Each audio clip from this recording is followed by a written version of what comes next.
Hello दोस्तों, welcome back to my YouTube channel इसके study platform. तो आज मैं आप लोगों के बीच लेकर आई हूँ जूलॉजी ऑनर्स सेमेस्टर 3 का सिलेबस।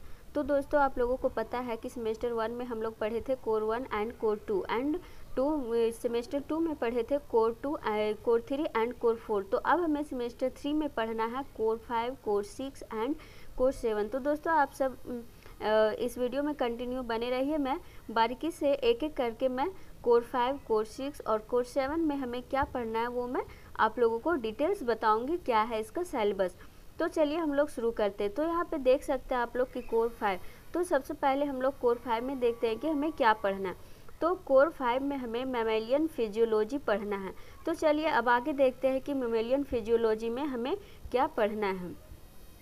तो यहाँ पे देख सकते हैं यूनिट 1 है। यूनिट 1 में हमें पढ़ना है digestion and absorption of carbohydrates, protein and fat. तो यहाँ पे मैमेलियन फिजियोलॉजी में हमें फर्स्ट यूनिट में पढ़ना है डाइजेशन, जिसमें हमें पढ़ना है digestion and absorption of carbohydrate and protein and fats. Next हमारा यूनिट 2 में है रेस्पिरेशन एंड सर्कुलेशन, जिसमें हमें पढ़ना है transport of oxygen and carbon dioxide. दूसरा है composition of blood and lymph and तीसरा है blood group and blood clotting. तो ये हमें रेस्पिरेशन एंड सर्कुलेशन में पढ़ना है। नेक्स्ट हम लोग देखते हैं कि यूनिट 3 में क्या पढ़ना है। तो मैमेलियन फिजियोलॉजी का यूनिट 3 में हमें पढ़ना है रेनल एंड रिप्रोडक्टिव फिजियोलॉजी। तो उसके अंदर हमें पढ़ना है histophysiology of testis, histophysiology of ovary and menstrual cycle in human. तो ये हमें पढ़ना है रिप्रोडक्टिव फिजियोलॉजी मीन्स के यूनिट 3 में।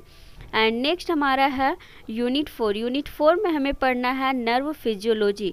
तो नर्व फिजियोलॉजी में हमें पढ़ना है propagation of nerve impulse in myelinated and non myelinated nerve fibre. और नेक्स्ट है हमारा स्नेप्स एंड सिनेप्टिक ट्रांसमिशन। तो ये है हमारा मैमेलियन फिजियोलॉजी। तो ये था हमारा कोर 5 मैमेलियन फिजियोलॉजी का सिलेबस। अब नेक्स्ट हम लोग देखते हैं कोर 6, जिसमें हमें पढ़ना है बायोकेमिस्ट्री।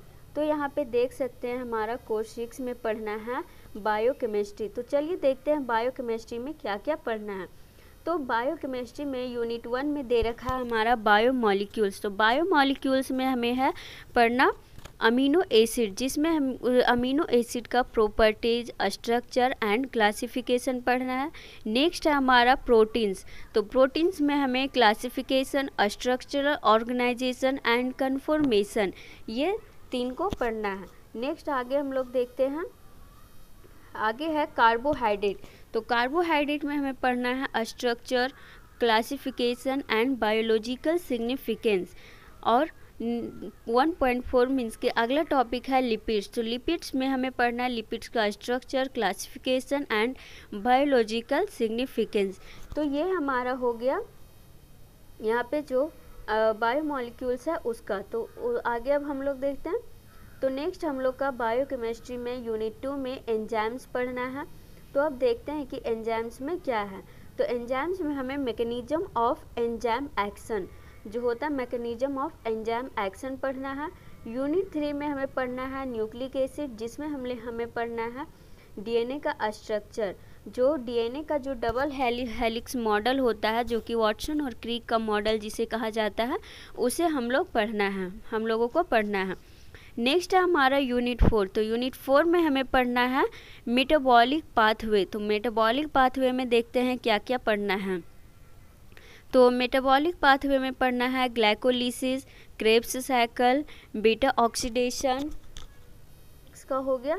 तो ये यहाँ पे देख सकते हैं यूनिट 1, यूनिट 2 एंड यूनिट 3, 4 ये हो गया। अब नेक्स्ट हम लोग को पढ़ना है 7 होगा, 6 ना होकर 7 होगा।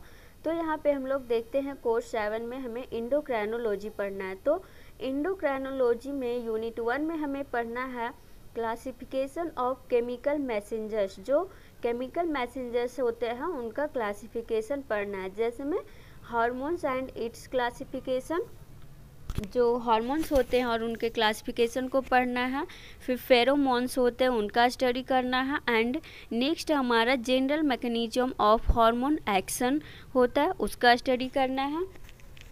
एंड नेक्स्ट हम लोग यूनिट 2 में देखते हैं यूनिट 2 में है structure and functions of endocrine organs. जो एंडोक्राइन ऑर्गन्स होते हैं उनका स्ट्रक्चर और फंक्शन का स्टडी करना है।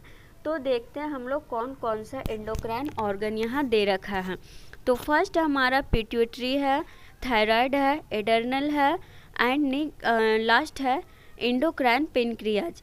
तो ये जो 4 दे रखा है एंडोक्राइन ऑर्गन, इनका स्टडी करना है। कि इसका प्रैक्टिकल क्या है 5, कोर्स 6 एंड कोर्स 7। तो यहाँ पे तीनों का प्रैक्टिकल दे रखा है कि प्रैक्टिकल में हमें क्या क्या पढ़ना है। तो यहाँ पे देख सकते हैं मैमेलियन फिजियोलॉजी में है, उसमें हमें प्रैक्टिकल में करना रेशन ऑफ हेमिन क्रिस्टल।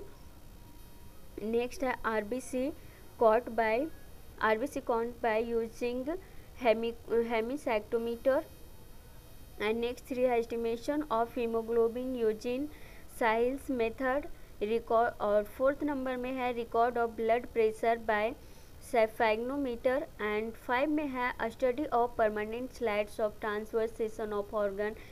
तो इसमें हमें पढ़ना है ट्रांसवर्सेशन में lungs, stomach, liver, kidney and intestine.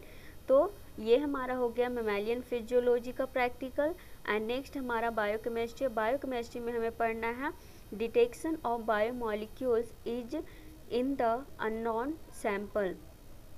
तो यहाँ पे देख सकते हैं अननोन सैंपल दिया जाएगा, उसका डिटेक्शन करना है।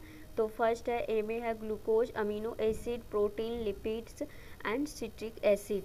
एंड दूसरा नंबर में है quantitative estimation of glucose and 3rd number में है separation of chlorophyll by chromatograph.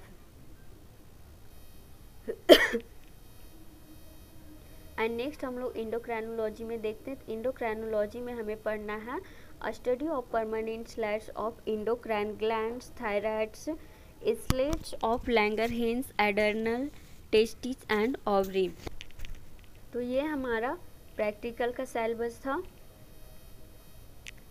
तो एक बार मैं पूरा रिव्यू करवा देती हूँ, पूरा आप देख लीजिएगा। अगर आपको डाउनलोड करना है तो आप डाउनलोड करके और रख लीजिएगा।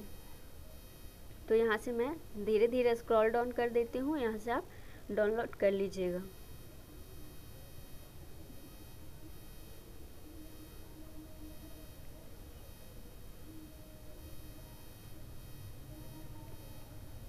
तो अब ये यहाँ पे कोर्स 7 आ गया है और कोर्स 7 में भी मैंने अच्छे से बता दिया है क्या क्या आपको पढ़ना है। एंड ये इसका प्रैक्टिकल है, यहाँ पे अच्छे से बताया गया है, मार्क्स का डिस्ट्रीब्यूशन भी बताया गया है और क्या क्या हमें प्रैक्टिकल में करना है वो भी बताया गया है। तो चलिए दोस्तों, मिलते हैं एक नए टॉपिक के साथ, एक नए सिलेबस के साथ। तो आज के लिए इतना ही, धन्यवाद।